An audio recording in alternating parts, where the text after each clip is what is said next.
Vou ficar mandando coração. Bom dia a todos, bom dia. Estamos aqui iniciando a nossa live no clima do pedal. Entramos um pouco mais cedo e esperar o pessoal entrar. E daqui a pouco já estamos chamando nossos convidados especiais.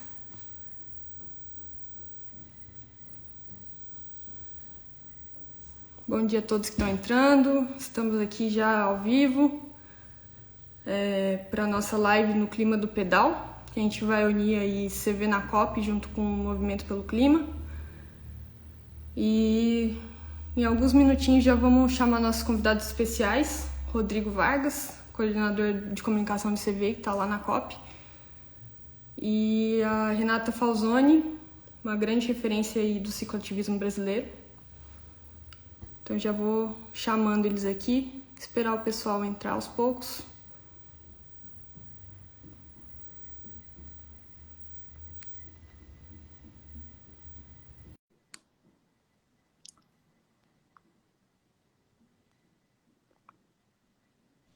Bom dia, bom dia, bom dia. Bom dia, Renata, tudo bem? Tudo excelente, e vocês? Tudo certo. Aí em Alta Floresta, 9h30 da manhã. 9h30 da manhã. Aqui no leste do Brasil já são 10h30. Bom dia, Rodrigo. Rodrigo lá, que horas são aí, Rodrigo? Deixa eu ver aqui. São 1h30 da tarde. Tá na COP? Tá em Glasgow? Estou aqui, direto aqui do pavilhão, ao lado do pavilhão do Catar aqui. Nossa, muita curiosidade de saber como é que tá aí, como é que é quando você fala, sou brasileiro, aqueles músculos que não negam Eu acho que ainda não mudou, acho que esses últimos 2 anos não conseguiram mudar isso não, Renata. Assim, a gente quando fala que é brasileiro ainda está sendo bem recebido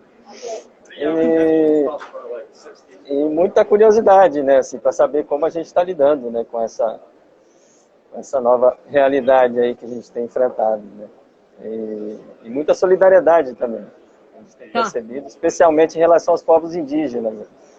A visibilidade que os povos indígenas do Brasil ganharam nessa COP é inédita, assim, e muito importante. Assim. Eles puderam falar com o mundo todo e falar abertamente, livremente, né, e com muito espaço para isso.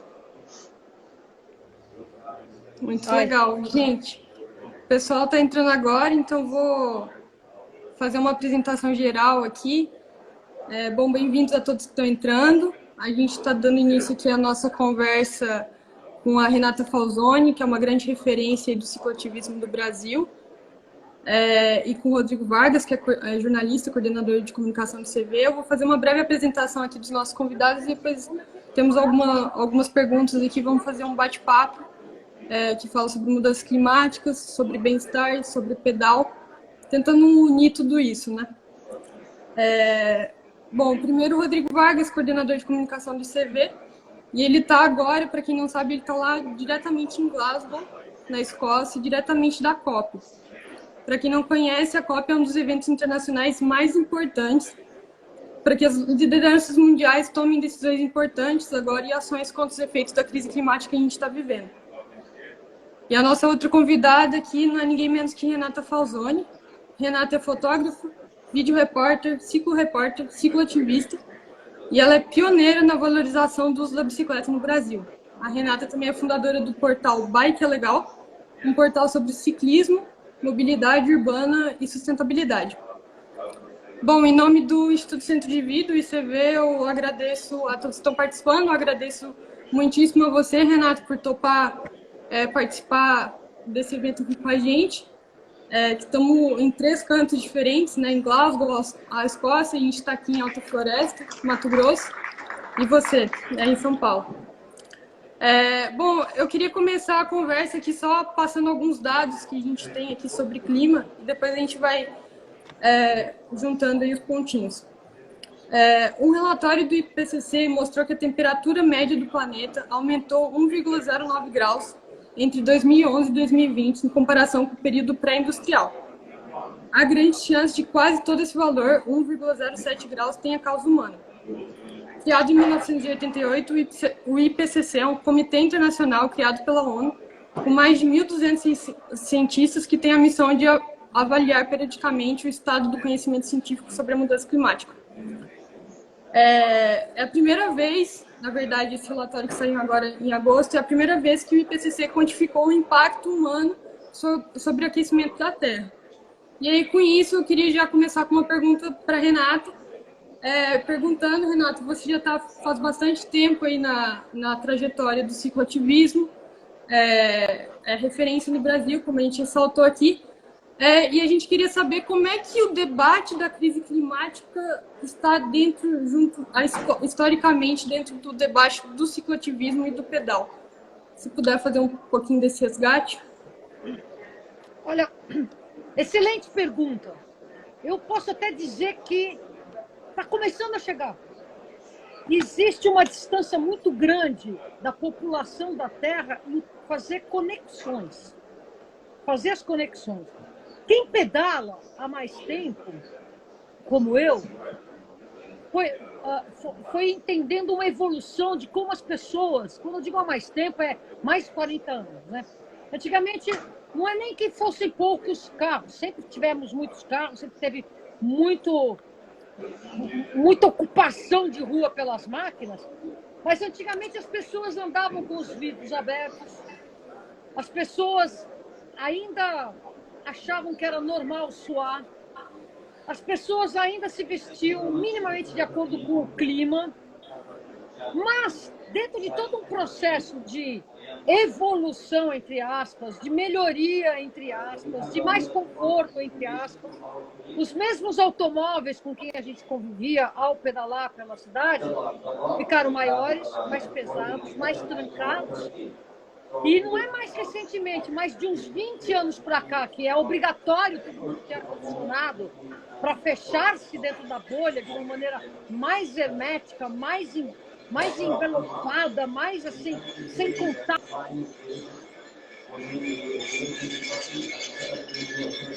Enquanto isso aquece o planeta. E deu uma travadinha aqui. Pedalando ao lado de um carro desses que você percebe o quanto isso contribui de fato para o aquecimento global, porque vocês...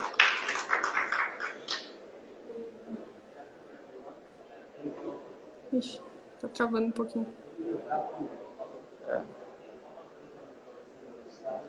O som ambiente aqui da COP está atrapalhando aí? Não, tá bem tranquilo. Só deu uma travadinha na Renata agora, vamos esperar ela voltar. Bom, vamos dando as boas-vindas aí para quem está entrando, gente. A gente está aqui conversando com a Renata. Agora a internet dela deu uma travadinha ali, mas esperando ela voltar, tava falando... Ixi, caiu. Caiu. Mas vamos falar um pouquinho aqui da COP, né, Juliana? Sim, isso, enquanto eu tentei conectar ela. Tá. Eu estou falando aqui de Glasgow, esse é parte da área dos pavilhões dos países. A Renata já está voltando aqui, vamos ver se ela já se conecta com a gente. Isso. Cheguei! Renata voltou. Caiu aí um pouquinho. Vocês desculpem, eu até tirei a internet da casa e botei no 4G, porque está muito ruim, está muito inconstante. Então, só para concluir, quando você pedala hoje ao lado de um carro escuro, que todos os carros são pretos agora, no verão, e você sente o bafo que sai, que esse carro emite pelo fato dele estar circulando, trancado, pesado, grande, e no ar-condicionado a todo volume. E as pessoas que estão dentro desse microclima não conectam esse hábito que é obrigatório, que é símbolo de status, que é símbolo de conforto, que é símbolo de evolução, que é símbolo de estar num lugar civilizado, né? É tudo símbolo de alguma coisa, né? Que nega totalmente a sobrevivência do nosso planeta. Então, como a gente estava conversando com você, Rodrigo, que bom que as civilizações originárias aqui desse continente estão tendo voz no COP. Porque é impensável para essa turma se locomover à base de ar-condicionado, por exemplo. Tá calor? Tira a camiseta. Entendeu? Isso é ser civilizado, né? Isso é ser amigo do planeta, né? Então, assim, respondendo a tua pergunta, não.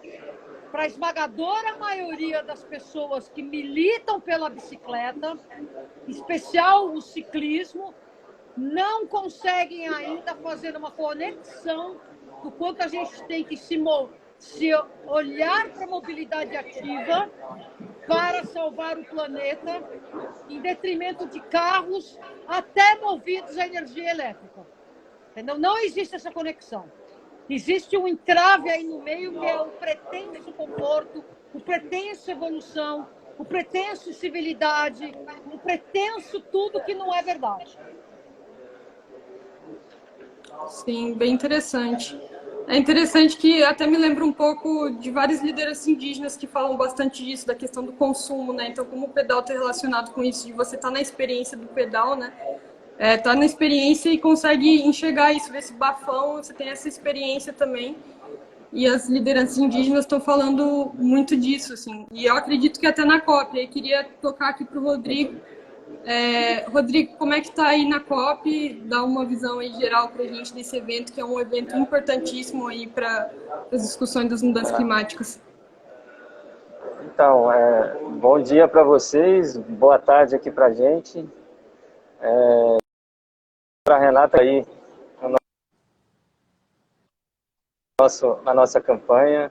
Muito obrigado. Acho que você personifica quase todas as mensagens que a gente está tentando passar adiante aqui com essa campanha. Então, muito obrigado aí pelo seu tempo, sua disponibilidade.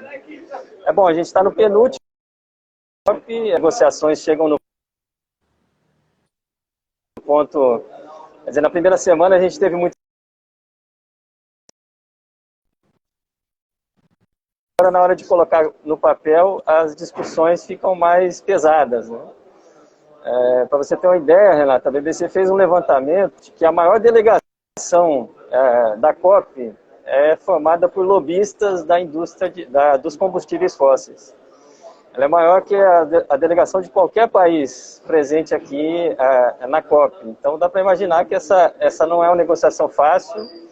Ela envolve interesses nacionais, ela envolve interesses de grandes grupos econômicos.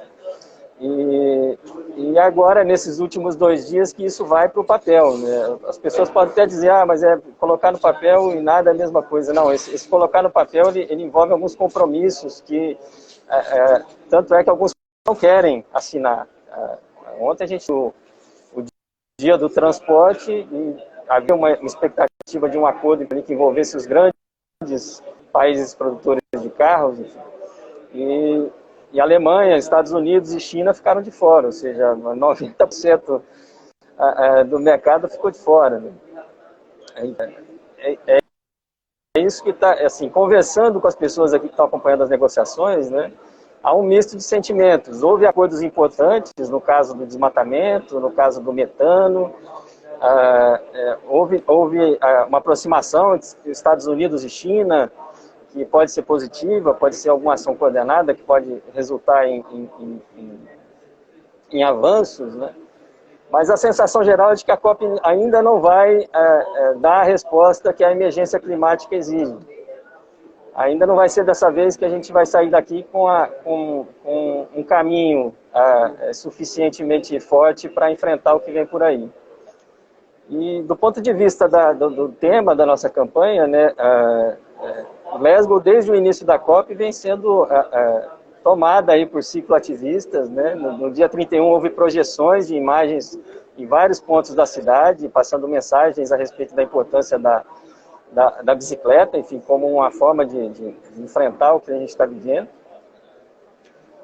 Mais de 1.000 cicloativistas vieram, alguns viajaram 5 dias para chegar aqui de todo o Reino Unido, vieram para Glasgow para participar também das manifestações. E ontem houve um protesto aqui, bem barulhento, com o pessoal tocando as buzinas, né? Porque ontem foi o dia da discussão sobre transporte, foi o dia dedicado a se discutir o transporte na Copa. E a bicicleta não entrou nesse debate. Infelizmente, falaram só de carro elétrico, não tocaram no assunto da bicicleta. Eu até queria te ouvir a respeito disso. Assim, é incrível como a história vai na contramão da própria história, né?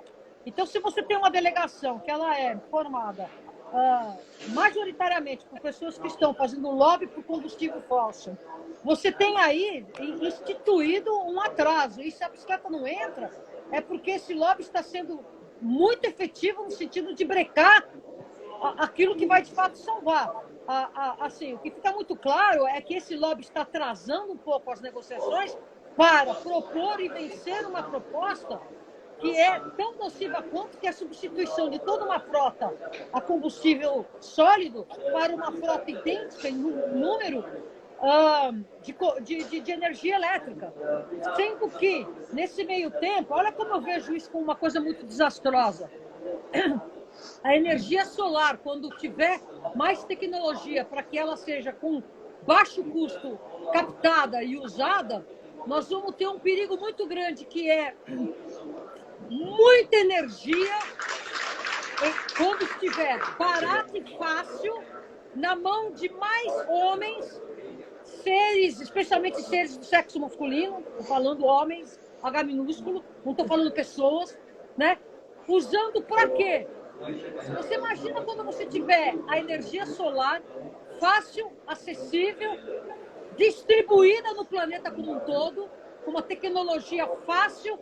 Aí eu pergunto, o que os seres humanos e os homens vão fazer? Destruir mais rápido, mais rapidamente, com muito mais eficiência. Então, o que você está me dizendo é justamente o que ilustra a eficiência desse lobby destruidor, autofágico, que vai se matar, né? Com muita rapidez. A própria ONU usa a bicicleta como um símbolo da sustentabilidade do meio ambiente, né? Porque o Dia Mundial Internacional da Bicicleta é no dia 3 Comenta aí, gente, para eu saber se vocês estão o me Dia ouvindo. Internacional da Bicicleta é no dia 3 de junho, o Dia Mundial do Meio Ambiente, você que me corrige, acho que é 5 ou 6 de junho. E essas duas datas estão próximas propositadamente. Existe uma intenção proposital. Agora, se vocês retiram, vocês que eu digo assim, se a COP é coagida a retirar a discussão da bicicleta como uma ferramenta para salvar o mundo, está muito claro que os lobbies estão sendo eficientes no sentido de fazer com que toda essa mudança perpetue o objeto mais desagregador, mais assassino, que melhor produz uma cidade desigual, que é o carro. Você imagina hoje que no século passado a civilização se concentrou em produzir carro e jogar na cidade, produzir carro e jogar na cidade. E sem dar-se conta de que o espaço urbano é finito. Com isso, as cidades foram se espraiando, ficando cada vez mais insustentáveis. Se você pegar todos os carros hoje e colocar um na frente do outro, você vai dar 134 voltas no planeta. Então, assim, tudo bem, a minha luta é promoção pela bicicleta, mas já faz alguns bons 2 anos que eu dedico uma parte que eu não queria dedicar da minha vida a ficar denunciando o quanto o carro, independente se ele for movido a energia de pensamento, o carro movido a pensamento, mesmo este sendo 100% ecologicamente correto, ele tem que ser banido da cidade e o excesso do seu uso tem que ser denunciado e restringido, porque ele produz espaços urbanos desiguais, perigosos, faz com que as cidades fiquem espraiadas, faz com que a população trabalhadora more cada vez mais numa periferia não servida de infraestrutura, faz com que toda a mobilidade da cidade seja pendular, insustentável, desigual, inacessível. Então, assim, bicicleta é muito legal. O carro tem que ser banido da cidade, independente da sua matriz energética. E o que a gente está vendo aí pela sua descrição, Rodrigo, não é nem só um lobby dos combustíveis fósseis, com certeza associado ao lobby da indústria automobilística, que não tem mais onde se agarrar para se manter viva, né? Não está fazendo como fez a indústria do tabaco, que pegou essa fortuna que eles amealharam no começo do século XX e passou a investir em outros commodities, como comida, refrigerantes, também terrível, sorvete, também terrível, mas migrou do cigarro para alguma outra indústria. Então, a indústria do automóvel não larga o osso. Falando bom português, da porra do automóvel. Sabe, tem tantas outras coisas. Podiam estar fazendo aí respiradores mecânicos, pesquisando, investindo na indústria farmacêutica, que dá muito dinheiro. Podia estar amealhando esse bolo de dinheiro em outras coisas igualmente prejudiciais, eventualmente, mas igualmente lucrativas, né? Para a gente poder tocar uma cidade, um mundo, uma mobilidade, aonde eles vão ter mais tempo para explorar o mundo, porque do jeito que vai, eles vão se matar e nos matar, né? Aquela história do transporte coletivo vir na frente do transporte particular e do transporte não motorizado também vir na frente, né? A gente começar a pensar nisso. E chamar de não motorizado, Rodrigo, é uma baita ofensa. Eu sou pedestre, eu me locomovo de forma ativa. O meu neto de 11 anos, ele é um pedestre, uma criança que se locomove de forma ativa. Ele é uma ofensa chamar o meu neto de não motorizado. Como ele só fosse acessar a condição de cidadão com direitos o dia que ele tirar uma carta e for motorizado. Porque ele vai ser alguma coisa diferente de não alguma coisa. Então é assim, mesmo essa lei, que é o Plano Nacional de Mobilidade Urbana, que é de 2012, que fica muito claro que os investimentos na mobilidade da cidade devem ser, primeiro, na mobilidade ativa e no transporte público, e por último, nos carros, nos motorizados, ele chama esse indivíduo que vai na mobilidade ativa de não motorizado, que é assim, uma profunda falta de visão para onde temos que nos conduzir, sabe? É incrível a contramão que a história vai, né? Da própria história. Mas agora fazendo um contraponto aí, falando um pouquinho aqui de Glasgow. Glasgow é uma cidade que está na vanguarda aí de iniciativas rumo a uma economia de baixo carbono, né? E no caso específico da bicicleta, nos últimos 10 anos, Glasgow triplicou o número de ciclovias. Já tem quase 300 quilômetros de ciclovias na cidade. E eles têm um plano para até 2025, qualquer casa em Glasgow está a no máximo 800 metros de uma via segregada. E todas as escolas vão estar a no máximo 400 metros também de uma via segregada. Então, essa ideia de que é possível... e aí eles fizeram um estudo de que assim, a maior parte, 75% dos deslocamentos aqui em Glasgow, para o trabalho ou para a escola, enfim, eles são de menos de 5 quilômetros. Então, assim, que é um espaço grande para se explorar, ou seja, você não vai andar de bicicleta por um longo tempo, por um longo trajeto, você vai fazer esses trajetos curtos, que é a maior parte dos trajetos que as pessoas fazem aqui, usando essa rede, que hoje já é enorme. Assim, se você olhar o mapa das ciclovias da cidade, é uma coisa linda assim, de se ver. Agora, assim, a implantação é de ser difícil, porque eu li também nos comentários de algumas matérias sobre isso, né? Algumas coisas que eu me lembro que eu li a respeito de São Paulo, em 2014, 2015. Mas tem um monte de ciclovia sem ninguém, enfim... E aí aquela história, se você não construir, não vai, né? A coisa tem que começar a surgir, né? Ela vai surgindo junto com o processo de ir criando, né, as ciclovias, né? Eu queria que você comentasse um pouquinho isso, assim, essas iniciativas locais. Olha, você falou de Glasgow, né? Então vamos comparar Glasgow com São Paulo de alguma maneira. Quantos habitantes tem Glasgow? 600 mil. Então você vê, se você pegar... eles têm 300 quilômetros com 600 mil habitantes. Nós temos o dobro com 10 vezes habitantes. Entendeu? Então, veja bem, nós temos 600 quilômetros com 6 milhões de pessoas. Então, você vê que condições de ciclovias per capita, Glasgow tem pelo menos 5 vezes mais, né? Pelo menos umas 3 vezes mais. pelo menos, né? Não, 5 vezes mais. Então, olha só, a gente já vê assim, um enorme atraso. Agora, olha que interessante, aqui em São Paulo, 80% das viagens de motor em carros são feitas por menos de 8 quilômetros e ao longo de ciclovias. Então, a gente vê que 80% das viagens em carros já poderiam ser substituídas por viagens a pé, com bicicleta pública, com bicicleta compartilhada ao longo, né?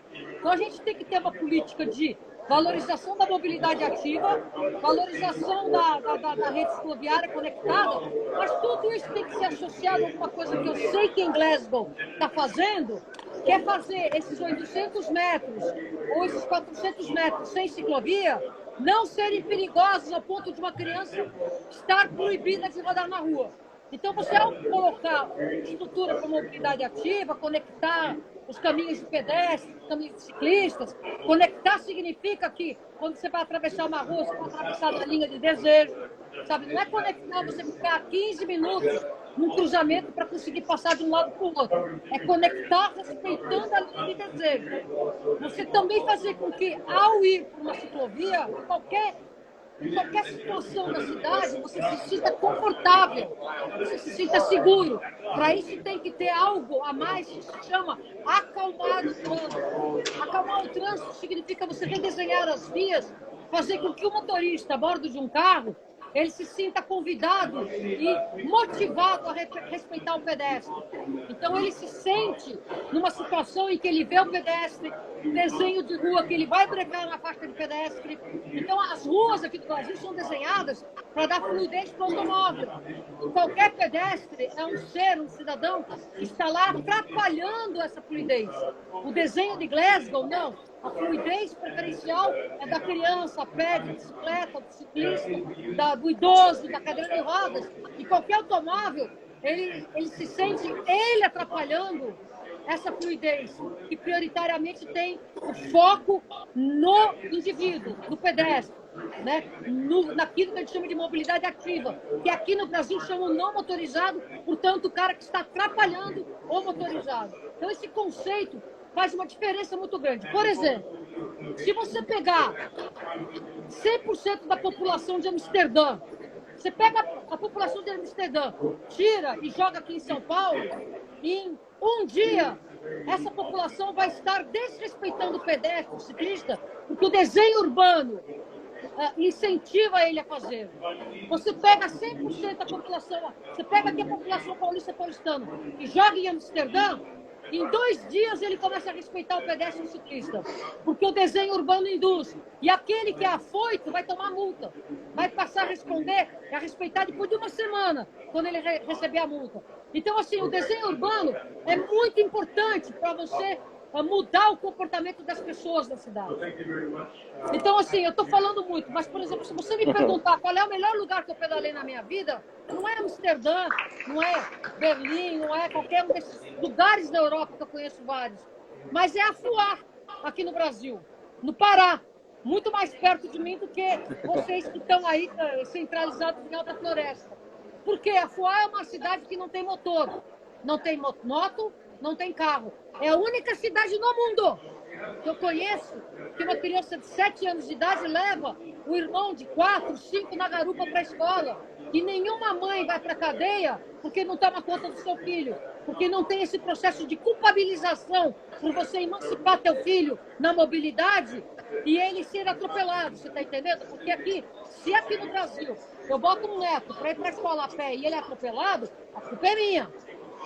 Entendeu? A responsabilidade é minha. Quem vai responder sou eu, que soltei uma criança menor de idade, sem a consciência, dentro de uma selvageria que a gente considera normal. Isso é insustentável, isso é definição de insustentável. Então, o melhor lugar do mundo que eu conheci para criança, para pedestre, para ciclista, é uma cidade aqui no Brasil, lá no Pará, lá no Marajó, chamada Afuá, que eu entendo que seria muito legal se vocês conhecessem todos, porque é um lugar que tem que ser estudado. Baixíssimo IDH, baixíssima violência. É interessantíssima. Renata, você fez um link ótimo até para minha próxima pergunta e um comentário que a minha mãe é de Afuá, então tem minhas origens lá. É uma cidade admirável também. E puxando um link, justamente, eu queria te fazer essa pergunta, Renata, sobre políticas públicas, que a gente vê essa situação de Glasgow, e como é que tem avançado o debate sobre ciclismo e políticas públicas aqui no Brasil, e se tem se outros municípios podem se inspirar e quais são os desafios nesse meio. Ah, tá. E só complementando, Renata. Eu acho mais justo o Rodrigo responder uma pergunta agora, né? Que eu falei muito. Não, acho que assim, a gente tem que aproveitar que você está aqui, Renata. Eu vou fazer um comentário de acordo com o que o Rodrigo falou.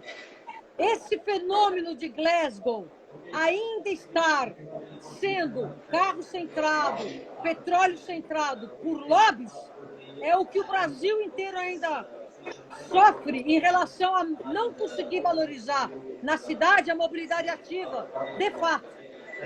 Então, assim, até joga a bola para o Rodrigo. Então, como é que está no Brasil? Existe sim muitos trabalhos, existe muita coisa feita, mas não existe o descolamento de que a prioridade de fato deve ser da pessoa e não da máquina. Isso não acontece. Por mais que as leis, mesmo que tenham uma semântica errada, que é aquilo do não motorizado, elas propõem uma coisa. A prática, as pessoas não conseguem se desvencilhar do grilhão de que a cidade é carro-centrada. Não acontece esse descolamento. É bom, eu posso falar de onde eu vivo. Eu vivo em Cuiabá. Cuiabá é uma cidade profundamente autocentrada. É uma cidade que se espalhou muito, ela não é concentrada, então há distâncias muito longas de um bairro a outro. As pessoas às vezes têm que pegar 2 a 3 ônibus para chegar onde vão trabalhar e para voltar, enfim. As calçadas são terríveis, você não consegue andar nas calçadas, então, assim, há barreiras, não há uma padronização, você tem que estar o tempo todo de olho se não vai tropeçar, se você não vai pisar em um buraco, numa rachadura. Tudo de alguma forma te induz a você comprar um carro e se deslocar dessa forma. E é uma cidade... cidadão. E é uma cidadão, quer dizer, o cidadão sem carro não é cidadão. É essa cidade produzida em função disso. Sim. E aí, assim, ocorre que também Cuiabá é uma cidade muito antiga, né? Completou recentemente 300 anos. Então, tem traçados que não comportam, traçados viários que não comportam o tráfego que tem hoje, a quantidade de carros que tem hoje em Cuiabá. Então, a gente já tem problemas de mega cidades, sendo que a gente ainda é uma cidade relativamente pequena comparada a São Paulo, Rio de Janeiro, enfim, mas a gente já tem os problemas urbanos relacionados ao trânsito. E, enfim, se a gente tivesse um pouco mais de organização em relação a isso, se a gente tivesse um transporte coletivo de qualidade, né? A gente imaginou que teria, eu não, mas enfim, nunca acreditei nisso, mas durante a Copa do Mundo prometeram um trem urbano, um VLT, que nunca foi concluído, está até hoje lá um esqueleto, assim, uma homenagem ao desperdício de dinheiro público, né? Mais de R$1 bilhão que gastaram com essa obra, ela não foi concluída, os trens estão lá estocados ao relento, e não se deu, e não se aproveitou também essa oportunidade da Copa para se ampliar, por exemplo, uma malha de ciclovias, para ampliar isso que você está falando, formas de mobilidade ativa. Como a gente vamos padronizar as calçadas, pelo menos do centro da cidade. Nada disso foi feito. Então, a gente segue tendo que se acostumar a uma realidade que está muito longe daquela que seria ideal. Rodrigo, eu conheço o arquiteto, a minha formação de arquitetura, eu conheço o arquiteto que projetou o estádio. Ele, por ser muito próximo de mim e de parte da minha família que pedala, ele propôs estruturas ferroviárias. Sabe qual foi a resposta? Não. A gente não quer isso aqui, não. Então você vê como é exatamente isso que acontece no Brasil. O status associado a um crescimento de alguma ordem de civilização produz uma cidade que não é agradável para aquele que vai a pé de bicicleta, que não tem árvore, que não tem rota conectada, que não tem banco, não tem sombra, não tem água fresca. Quem projeta rua e avenida não sabe projetar calçada agradável para as pessoas. Não projeta calçada para as pessoas. Ele pode até desenhar bonitinho, legal de se ver, mas ele não anda lá embaixo, ele não sai do carro. Então a gente fica perpetuando uma cidade feita para a fluidez do automóvel com ar-condicionado, exalando aquele calor que eu estava falando. Um carro em ar-condicionado, você chega perto da bicicleta, ele parece assim uma lareira, um forno, sabe, um aquecedor. Então você está pedalando naquele bafo do asfalto, que já está emitindo aquele calor. Você chega perto daquele carro que está... que a gente percebe o barulho do ar-condicionado, tudo preto, né? Com película. Você nem vê se tem dentro, porque tem dentro... Quem está lá dentro, você não sabe o que é, nem quem é o que é, né? E aí aquela coisa emanando aquele calor, é uma arrogância para quem está a pé, de bicicleta, sabe? Indo em cima, você gastando energia para se refrigerar, né? Porque o brasileiro, o ser humano perdeu o prazer de se refrigerar com o próprio suor, né? Fica incomodado, quer tomar banho, sabe aquela coisa mais orgânica que é você suar? O cara não se incomoda em suar quando tem uma relação sexual, mas ele acha todo o mais resto que lhe faz suar horroroso, né? É uma coisa indigna do seu ser, né? É incrível isso, é incrível como a gente está cada vez mais afastando-se da condição de sermos mamíferos. Gente, bicho. Não estou falando humano, estou falando bicho, gente, sabe?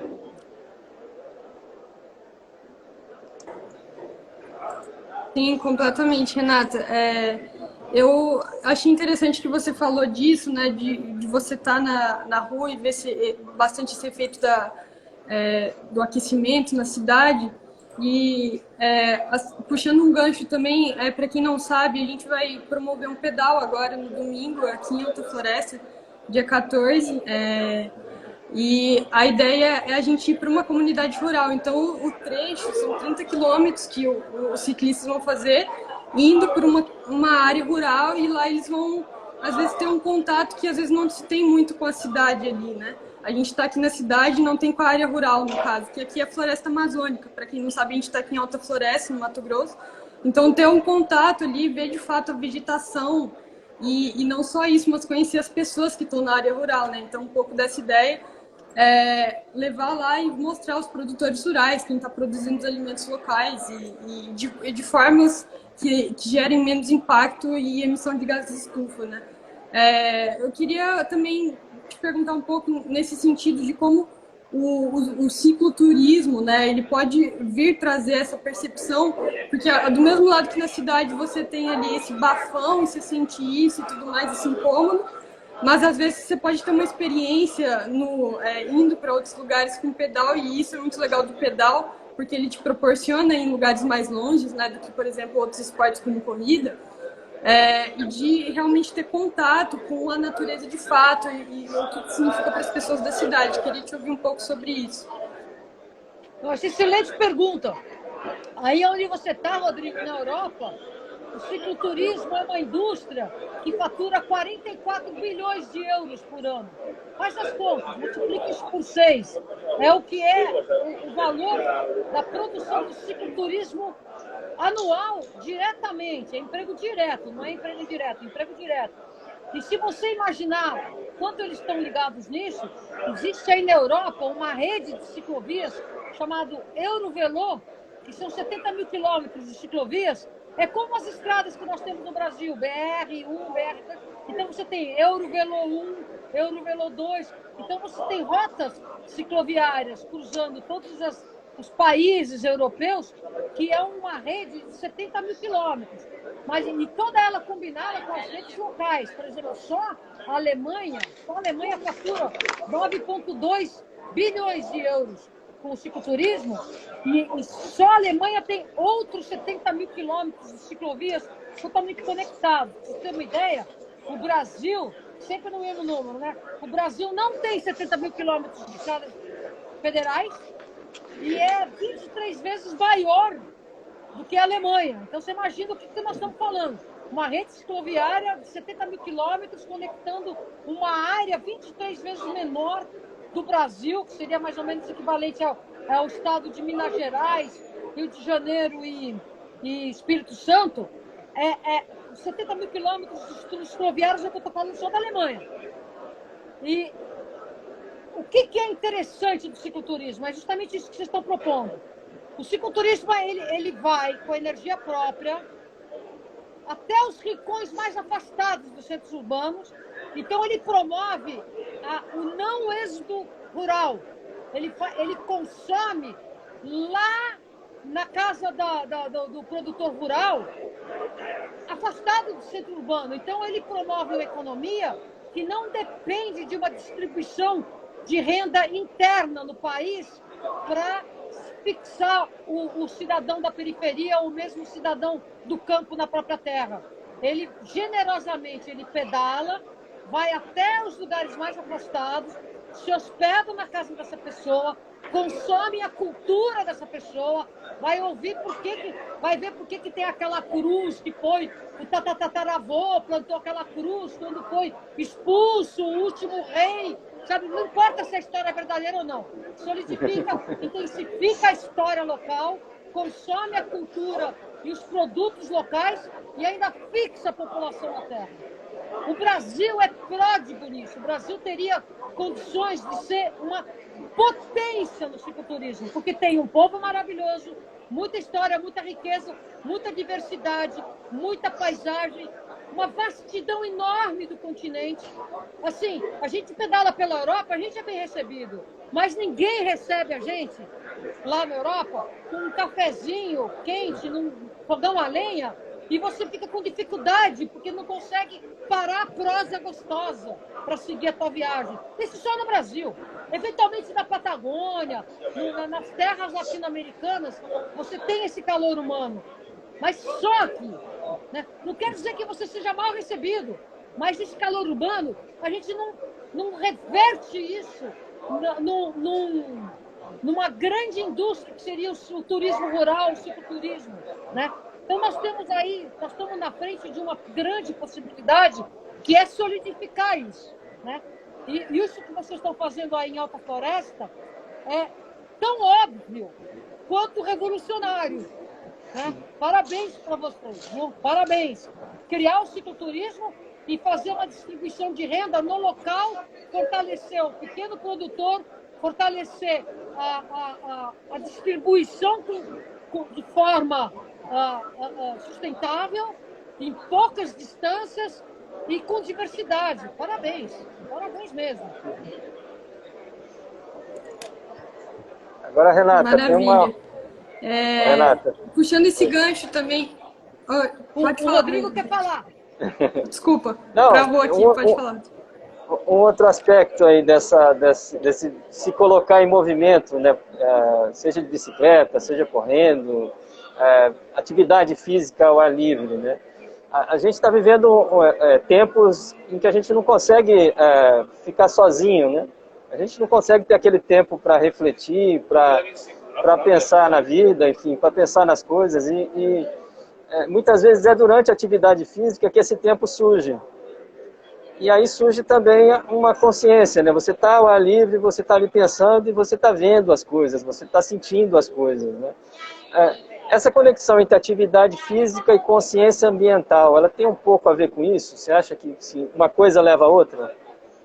Uma coisa leva a outra, mas é claro que se a pessoa tem uma formação predatória na sua vida, ela tem que se desvencilhar disso também, né? Porque, assim, o que acontece, no meu entender, quando você pedala, quando você caminha, quando você faz uma atividade física ativa, não de alto rendimento, mas de longa duração. Quando eu estou com algum problema, Rodrigo, sabe o que eu faço? Eu me faço uma pergunta. Puxa vida, eu quero pensar sobre este tema.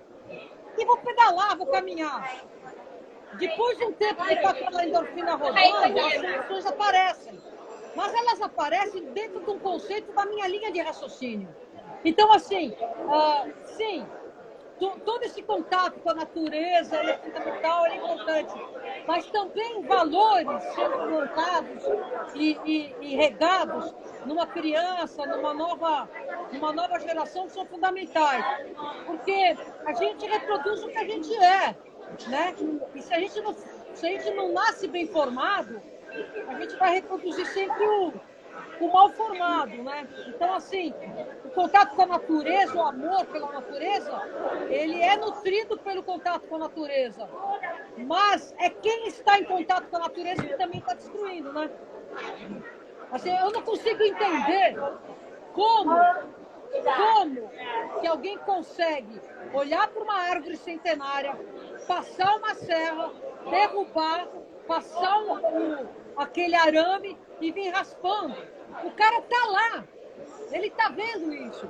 Assim, eu quando tô pedalando, eu evito de atropelar formiga. Entendeu? Esse cara certamente já tá passando em cima de todas elas. Por que formiga é bom, é ruim? Não vou julgar. Ela tá viva, ela tá lá. Quem sou eu para matar? Entendeu? Então, assim, uma pessoa que tá lá na floresta, derrubando, matando, botando fogo, ele tá lá na natureza. Como que ele pode? O que faz uma pessoa não se sentir extremamente deprimida por essa atitude?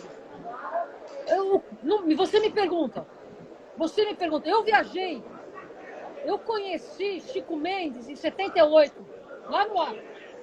E eu cheguei no Acre eu fiz uma viagem de trem até Bauru, peguei um ônibus de Bauru até Porto Velho, mas a gente foi empurrando esse ônibus na BR-364, totalmente atolada. E a gente via todas aquelas ocupações de terra sendo doadas pelo INCRA para pessoas que iam lá, desmatavam, destruíam, pegavam fogo, depois vendiam a terra porque perdia o valor, a terra passava a ser improdutiva. E aí você olha aquilo tudo, naquela época eu tinha consciência daquilo estava errado. E era a própria política pública federal, dos militares de ocupação de uma Amazônia. Então, a educação eu acho que é muito mais complexo do que o necessário contato e amor, e nutrir o amor pela natureza. É informação, é educação. Eu tive em Cuba. Cuba é um país que 100% da população você vai conversar de igual para igual. O cara tem uma educação tão rica quanto a tua, ele sabe quem ele é, ele sabe por que ele está lá, ele tem consciência, porque saúde e educação em Cuba, as pessoas que são contrárias ao regime de Cuba têm que reconhecer que saúde e educação foi, sim, distribuído para o país inteiro. Então você conversa com qualquer um. Aí você está lá, eu estava lá na Velha, olhando para o mar, vem uma pessoa que atira um saco plástico cheio de bangaladôs, de cultura afrodescendente no mar, porque faz parte da cultura deles isso. Então você vê, por mais que tenha saúde e educação acessível, eles ainda entendem que você pode jogar um pacote de plástico no mar e tudo bem. Então, é falta de educação? Ou é falta de uma educação ambiental? É muito complexo isso, sabe? Então, assim, eu não sei como responder como uma pessoa pode estar em plena selva, derrubar uma árvore, tacar fogo, passar a corrente e não se sentir um assassino. Sabe? Não sei de onde vem isso. Então eu fico sem resposta para essa tua pergunta, viu?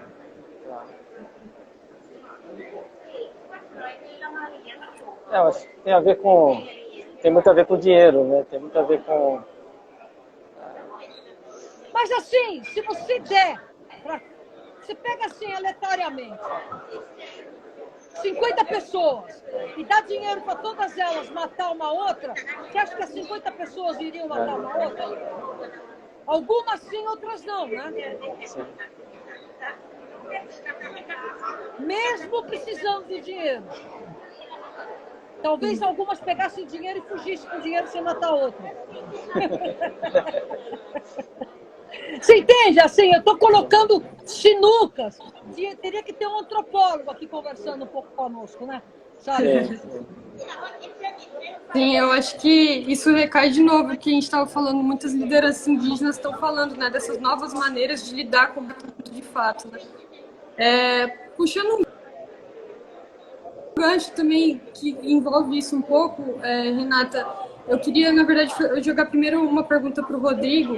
A gente já está quase se encaminhando aqui para o final da nossa live. Eu queria também deixar um aviso para quem está participando. Se quiserem mandar pergunta para um dos dois participantes, a gente pode ler aqui e eles podem responder. Para quem chegou depois, a gente está com o Rodrigo Vargas, que é coordenador de comunicação do ICV, e a Renata Falzoni, que é uma grande cicloativista brasileira. A nossa próxima pergunta era um pouco falar, a gente viveu agora, desde 2020, a gente está vivendo esse momento da pandemia, que ainda está presente, né, não acabou, mas a gente está caminhando para melhores tempos, assim, a gente espera, a grande parte da população vacinada, e isso tem impactos muito grandes também nessas discussões internacionais sobre crise climática. E eu queria passar para o Rodrigo e perguntar, Rodrigo, como é que tem sido essa discussão dentro da COP? A gente vai precisar de muito esforço para se recuperar economicamente, tornar viável essas medidas. Todos os países estão muito abalados. Como é que foi um pouco, se pudesse falar um pouco sobre essa temática da Covid aí entre as lideranças, seria ótimo. Em termos de discurso, a Covid entrou sim, e sempre como uma ideia de que assim, vamos reconstruir a economia pós-Covid de uma forma diferente. Essa economia vai ser de baixo carbono, essa economia vai buscar sustentabilidade, essa economia vai buscar inclusão. Mas aí a gente volta lá no comecinho da nossa live, né, porque são muitos interesses envolvidos. Então é uma discussão, é um acordo, é um acerto, é um ajuste que não é fácil de ser atingido. E, por exemplo, eu entrevistei uma jornalista paquistanesa aqui, está nos stories do ICV, e ela disse ter vindo para cá com muito otimismo, achando que dentro daquela linha de que vamos sair melhores da pandemia, né? Com otimismo de que os países iam, de alguma forma, depois dessa ainda estamos nela, né, mas enfim, tendo passado aí por esses 2 anos terríveis aí que a gente viveu, que os países pudessem chegar a uma discussão um pouquinho mais na veia, no cerne dos problemas, né. E uma semana depois, eu falei com ela exatamente uma semana depois do início da COP, e ela estava decepcionada com o rumo de todo o debate, né. Ela não viu essa urgência, ela não viu o empenho em realmente apontar o mundo para uma outra direção. Mas, como eu disse, houve acordos importantes, o acordo do metano é importante, o acordo relacionado ao fim do desmatamento até 2030 é importante, mas a gente ainda está dependendo desses últimos 2 dias do que vai sair dentro dessas discussões. E aí, a partir daí, o que vai ser implementado? Né? A gente vai ter uma próxima COP no ano que vem, no Egito, porque elas são realizadas todos os anos, né? E a expectativa é que no ano que vem já se tenha as primeiras avaliações do que foi apresentado, do que foi discutido, acordado aqui em Glasgow. Mas assim, a questão da saúde, da Covid, a gente tem, dentro do pavilhão aqui, existe um espaço da ONU tratando só de saúde e mudanças climáticas. Ontem havia um painel discutindo o quanto as mudanças climáticas interferem diretamente nos sistemas de saúde, inclusive na saúde mental das pessoas. A ideia de que você vai viver num mundo cada vez pior, essa noção de que as coisas estão piorando, que ninguém está fazendo nada para melhorar, isso está afetando a saúde mental das pessoas, e isso obviamente afeta a saúde em geral. E aí entra essa questão da Covid, de outras enfermidades que estão dentro desse contexto. Então é um tema que está aqui junto, está motivando os debates, mas não a ponto de motivar a transformação. Falando sobre saúde, também um pouco da ideia da nossa campanha, o Movimento pelo Clima, é justamente isso, proporcionar saúde e mostrar um pouco, assim, dar um pouco de esperança, de mostrar o trabalho desses agricultores que estão ali na comunidade e lidando de forma diferente com as formas de produzir. E já que a gente está falando da pandemia, também lembrando que a agricultura familiar no Brasil, acho que no mundo, em vários lugares, foi um dos setores mais atingidos, assim, muito fortemente atingidos pela pandemia, porque os agricultores, trazendo aqui um pouco para campo, para a realidade local, os agricultores dependem muito de estar em contato, né, de estar nas feiras das ruas, ou de escoar os produtos para escolas, ou por outras formas de políticas públicas que tem. Então, os agricultores familiares foram bem impactados, assim. Então, esse momento que a gente está trazendo agora também do pedal, o pessoal de lá da comunidade está muito animado, porque vai ser o primeiro evento assim, que eles vão conseguir receber gente. É lógico que a gente vai estar proporcionando ali a segurança dos participantes, com disposição de máscara, de álcool gel, em lugar espaçado e ao ar livre. Mas eles estão muito animados, que eles vão poder montar uma feira e mostrar o que eles estão produzindo lá e essas novas formas de produção e de lidar com outros seres. E falando em outros seres, agora a gente tem um participante especial ali na live. E aí, eu queria também já passar para você, Renata. A gente também teve contato até com um vídeo seu falando um pouco sobre esse momento de pandemia, né, o papel do pedal nesse momento. E assim, te perguntar, você acha que esse momento de pós-pandemia, as pessoas vão se ligar mais, talvez, nessas questões todas que a gente está se falando, vão se envolver mais ou ver o pedal de uma forma diferente? Eu queria a sua percepção sobre isso. Vamos lá. Eu queria só fazer um comentário sobre a questão da agricultura local. Assim, é super interessante esse movimento do cicloturismo ir para lá e, eventualmente, talvez fosse interessante os agricultores entenderem a ciclologística, de fazerem a movimentação reversa, pedalar com seus produtos em cargueiras e vir distribuindo, né? Porque assim, você trazer o consumidor e o cara está na terra é sim um movimento importante de pertencimento e também a ciclologística que é muito ignorada e desvalorizada, propositadamente. Então você vê assim, é muito mais lógico você ter o abastecimento chegando em massa num determinado lugar e deste lugar sair em em bicicletas cargueiras, de maneira mais permeia melhor. Você tem uma distribuição mais rápida e mais orgânica, né? Então essa é uma proposta, é uma provocação que de repente pode também acontecer em outra floresta. Bom, com a pandemia as pessoas se isolaram e entenderam que o contato, a aglomeração humana era o principal foco, o vetor da disseminação do vírus. E a bicicleta teve um boom internacional. Primeiro porque as academias, os centros de ginástica ficaram completamente fechados e houve essa descoberta da bicicleta como forma de exercício. Também descoberta e valorização da bicicleta como mobilidade não aglomerada em trens, metrôs e transporte público. Então, assim, nos primeiros momentos, a partir de março, quando o mundo parou mesmo, por conta da pandemia, né, fevereiro, março, você teve um uso exponencial do uso da bicicleta como meio de transporte, associado também como meio de exercício físico e tudo mais. E o Brasil também teve isso. O resto do mundo, focado na sustentabilidade, focado nas urgências climáticas, como Paris, Londres, mesmo Nova York, tudo, criou estruturas de mobilidade provisórias, fomentou a mobilidade ativa em bicicleta e tudo mais. Aqui o Brasil também aconteceu isso, mas não foi uma política pública fomentada. Foi assim, sempre a pressão pública indo mais de acordo com a realidade. Então, por exemplo, São Paulo teve muito uso. Foi interessante o que aconteceu aqui na cidade de São Paulo.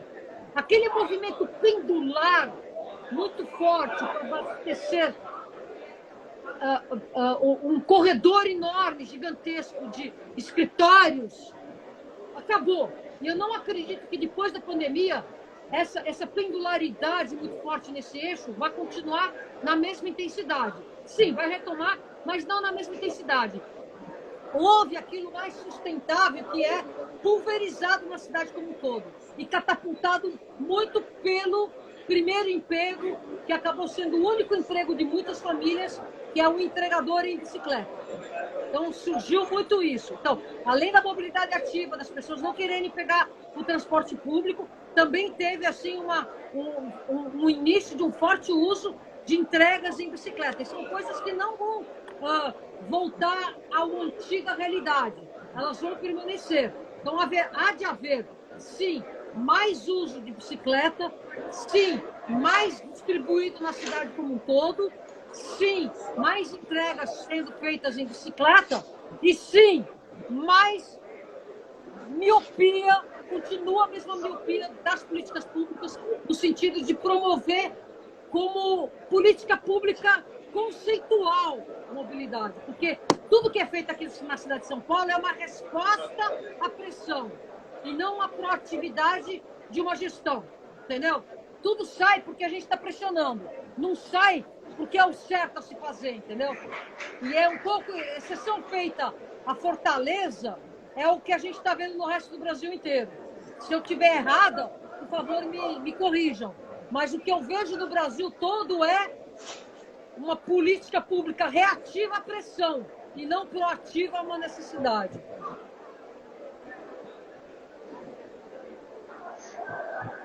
Sim, excelente, Renata. Renata, teve algumas perguntinhas aqui que eu acho que vão um pouco na linha que a gente está falando. O Rodrigo Bianchini perguntou se vocês acham que o modo de vida com um custo muito alto do transporte, eu acho que também causado pela pandemia, pode favorecer o uso das bikes, né? Isso com certeza. Uma realidade, o Brasil vai ter que, o mundo inteiro, mas o Brasil vai ter que reinventar o transporte público. Que ele, primeiro, ele não pode depender da tarifa. Segundo, ele não pode ser perdulário numa aceitação de investimentos públicos para que ele aconteça, né? Porque aqui em São Paulo, por exemplo, a gente tem, acho que são 3 bilhões ou mais de reais que a prefeitura tem que investir no transporte público. É um dinheiro em cima daquilo que a gente conhece ser uma caixa preta, cujos destinos não são muito bem auditados, né? Então, por exemplo, você tem cidades no mundo inteiro, países no mundo inteiro, que estão trabalhando com a ótica de tarifa zero, que não é passe livre, né? Então, tem um custo, a tarifa zero, porque promove muito o resgate da economia. Então, Luxemburgo, por exemplo, não é cobrado o transporte público. Com isso, você tem uma promoção da mobilidade, você faz com que as pessoas, ao se locomover com custo zero, paguem mais impostos, girem melhor a economia. Então, no cômputo das contas, é melhor um subsídio estatal, porque recolhe mais do que investe. Mas o transporte público todo tem uma caixa de gerenciamento muito aberta e muito auditada. Macaé, aqui no Brasil, lá no Rio de Janeiro, consegue financiar com os royalties do petróleo tarifa zero. Outras cidades do Brasil fazem essas experiências. Então, assim, eu não estou dizendo que essa é a solução para uma cidade como São Paulo. Uma afirmação que eu faço é que o transporte público, para ser, de fato, um direito da população, como é, né, a saúde, educação e transporte, ele vai ter que se reinventar. E os livros de administração financeira, eles devem ser mais transparentes. Perfeito. Gente, tem uma outra pergunta aqui que é para ambos, e eu acho que ela cabe bem assim, para palavras finais de ambos. Eu vou passar primeiro para o Rodrigo. Érico está pedindo, ele falou que tem muitas perguntas, mas gostaria de um encerramento com planos de ação. O que os dois participantes acreditam ser viável como primeiros passos para uma guinada no modelo carrocentrista atual. Aí eu queria te passar, Rodrigo, você responder o que é viável como primeiros passos também para um modelo mais sustentável aqui no Brasil atual. Eu acho que é um pouco do que a gente já falou, né? Ter um planejamento de longo prazo que inclua essas outras formas de locomoção. O que a gente vê hoje aqui é assim, estamos precisando, por exemplo, eu vou citar novamente o exemplo da minha cidade, Cuiabá. A gente tem um ponto de engarrafamento, de congestionamento, vamos fazer um viaduto ali. É assim que funciona. E aí no ano que vem tem um viaduto ali e aquele ponto de congestionamento se desloca para o próximo cruzamento. Ou vamos fazer uma ciclovia, como já tem surgido algumas ciclovias em Cuiabá, mas elas não têm essa conexão que você fala, Renato. Então, assim, às vezes você tem que ir de carro para ir lá para botar a bicicleta na ciclovia, porque senão você passa por trechos que não tem espaço, com ônibus passando, dando rasante perto de você, e assim, você não tem como chegar lá de uma forma segura. E você vê, recentemente em Cuiabá fizeram a faixa exclusiva de ônibus, que fez uma diferença tão grande na vida das pessoas que usam ônibus. E é uma coisa tão simples que não existia. O ônibus estava lá disputando espaço com os carros, zigue-zagueando pela cidade, tentando seguir. E aí fizeram uma faixa exclusiva na principal avenida da cidade. E isso fez uma diferença enorme. Assim. As viagens ficaram muito mais rápidas. E eu tenho certeza que muita gente passou a usar mais, contar mais com ônibus para fazer seu deslocamento. Ou seja, vou pegar um tráfego gigantesco assim, sendo que eu posso pegar um ônibus e descer lá rapidinho, lá na frente. Né? Mas isso tudo não está dentro de um processo que inclua tudo. Né? Então, assim, a gente não vê, como eu vi aqui em Glasgow, nesse plano para 2025, um conjunto de ações, está tudo detalhado lá para cada região da cidade, por onde vão vir as ciclovias, onde elas vão se conectar com as escolas, de que forma isso vai atender aquela população específica daquela região. Então, eu acho que falta isso. Primeiro, assim, a vontade de atender essa demanda, porque, como eu falei, essas ciclovias que foram construídas aí, ainda sem conexão, elas têm muita demanda, tem muita gente andando nelas. É só construir que as pessoas começam a andar. Mas tem que estar dentro de um planejamento. E esse planejamento tem que ter a vontade, né? As pessoas têm que querer que isso aconteça, tem que querer encaminhar o nosso planejamento urbano naquela direção. Maravilha. Renata, passo a bola para você. Então, é interessante isso que você estava falando, Rodrigo, porque o problema a ser resolvido não é o congestionamento. O congestionamento é uma externalidade inerente ao excesso do uso do carro e acabou. Tem carro, vai ter congestionamento, é muito espaço que ele precisa. A solução, para a gente focar na solução, que é o brasileiro, né? Glasgow é uma cidade interessante porque esse povo é focado em solução, né? O brasileiro é focado no problema, fica lá alimentando o problema, feito um pet, né? Ele adora o problema. Aí você faz uma proposta, o gestor público saca o problema, né? Então, de novo, o foco na solução passa por isolar dos congestionamentos, que, repito, esse não é o problema, a mobilidade ativa e o transporte público. Aí eu pergunto, Rodrigo, quando foi colocado o corredor de ônibus, eu tenho certeza que a mídia estrilou.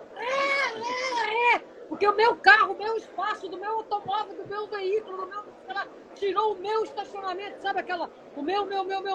Então, assim, essa é a grande dificuldade, focar na solução e entender que a solução não é resolver congestionamento. A solução é dar fluidez, né? E conforto, e fazer com que as pessoas optem pela mobilidade ativa combinado ao transporte público. E, de novo, desenhar a cidade para priorizar esse cidadão, usuário das calçadas, usuário do transporte público, usuário da mobilidade ativa.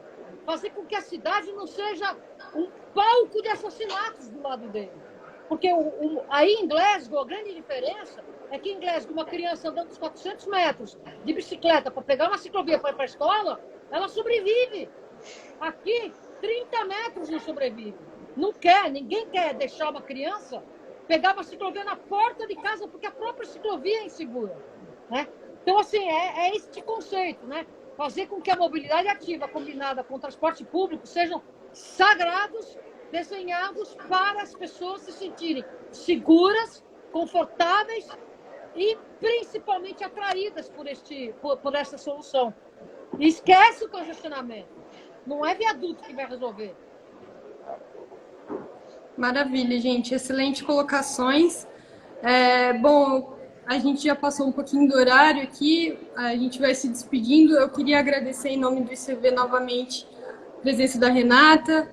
Renata, somos admiradores do seu trabalho e muito obrigada por ter topado participar dessa conversa com a gente. Acho que surgiu muitas reflexões que excederam até nosso tema, né, de falar de pedal. A gente foi mais longe. Eu acho que isso agrega demais, porque quando a gente está falando de mudanças climáticas, a gente está falando de mudança de concepções, e eu acho que o pedal e tudo que a gente está falando une muito isso, né? Rodrigo, também, muito obrigada, Rodrigo.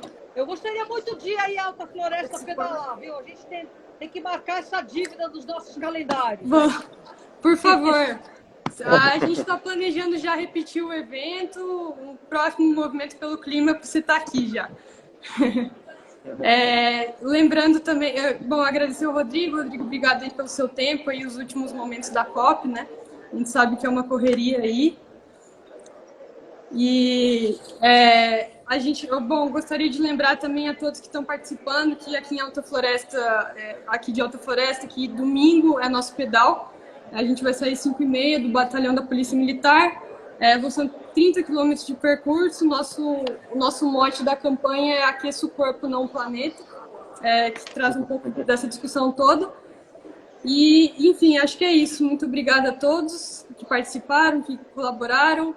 Seguimos em contato aí para um mundo com menos efeitos da crise climática que a gente vive.